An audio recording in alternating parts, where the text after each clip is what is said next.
Anyway, dumako ho tayo. Puro bad news, puro bad news na 'to, mga kababayan. O dito muna tayo.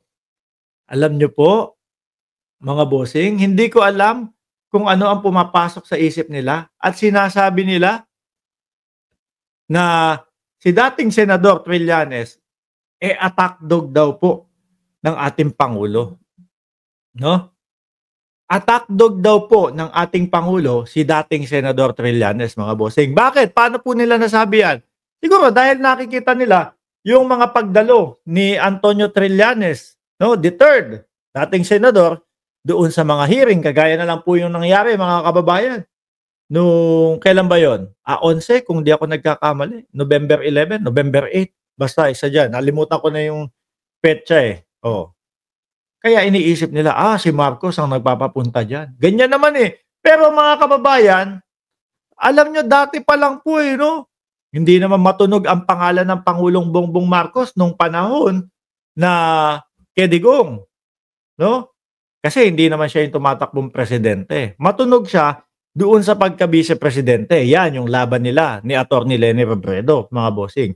Pero mas matunog yung mga presidente, mga kababayan.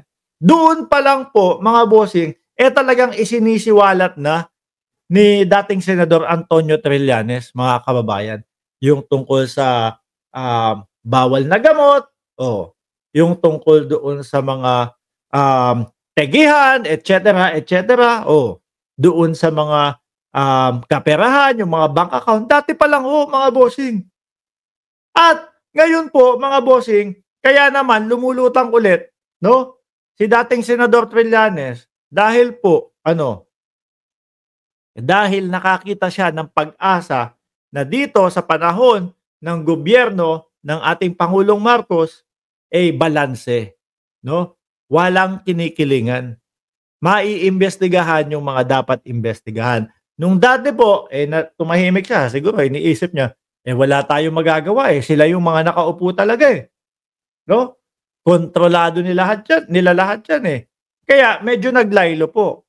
Ngayon nakakuha na ng pagkakataon dahil nakita nga balanse, 'no? Nakita kahit si Kibuloy, kahit sinasabi nila Kibuloy na tinulungan nila si Marcos. So ayun, nasaan si Kibuloy? May nagrereklamo o kailangan sagutin. Nagtago si Kibuloy, ipinahagilap, 'di ba, ng ating pangulo. Sukol nga, ayun, nasa Oblo. Ayan, mga bossing. Kaya ang layo at hindi ko nakikita yung iniisip po ng mga DDS na si Senador Trillanes attack dog ng ating pangulo. Malayo ho, ano?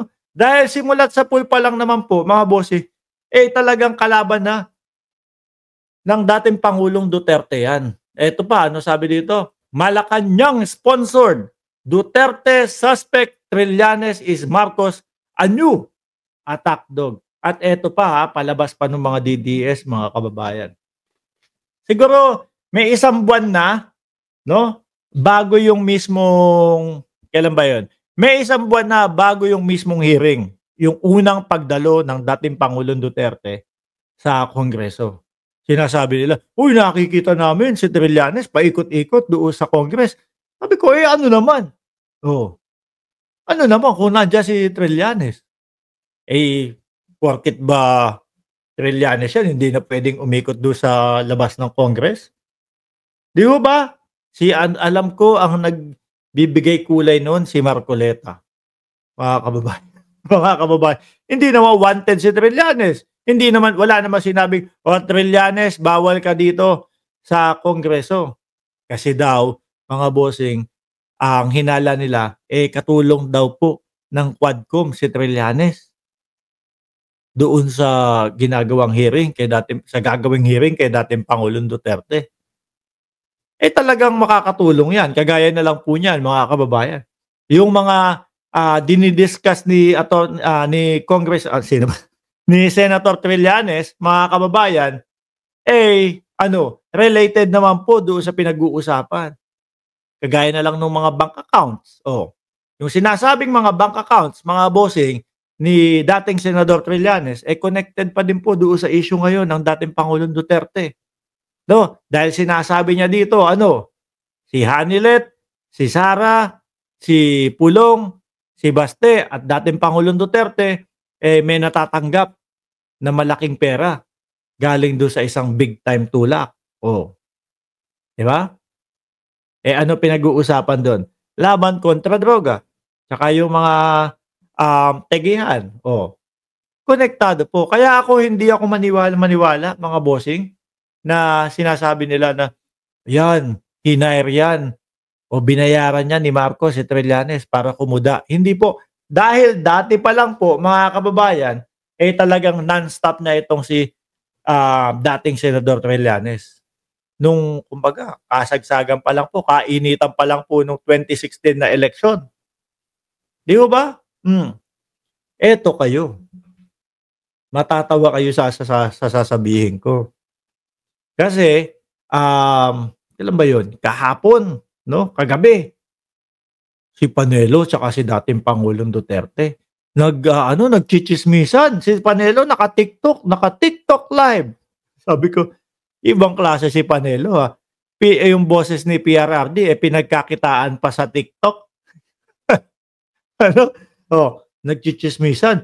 Kakasuhan daw po ng dating pangulo ng libel itong si dating Senador Trillanes, mga kababayan. Kumbaga tipo bang style tinatakot, ganito, totoo bang kakasuhan mo na? Yung tipo bang gustong iparinig doon sa mga kalaban para huminto. Sabi ko naman sa sarili ko, "Mga boss, wait lang. Trillanes na 'yan, dati pa lang, eh." Oh, 'no? Dati pa lang, binibira na kayo niyan. Wala kayong magawa.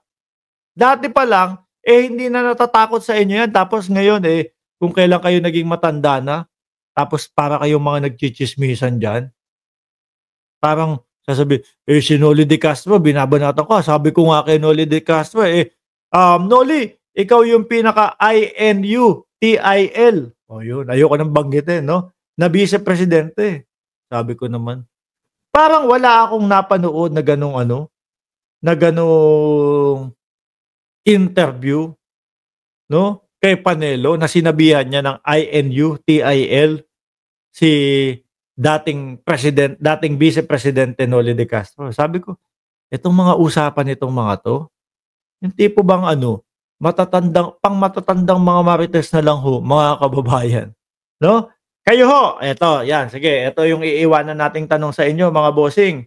Kayo po ba, naniniwala dito sa sinasabi ng mga DDS na si Trillanes ho, mga kababayan, ay attack dog, 'no, ng Pangulong Bongbong Marcos? Kasi ho ako, kung ako ang tatanungin, mga bossing, tagal na lumalaban 'yan, talagang dati pa ho, ganyan na talaga 'yan.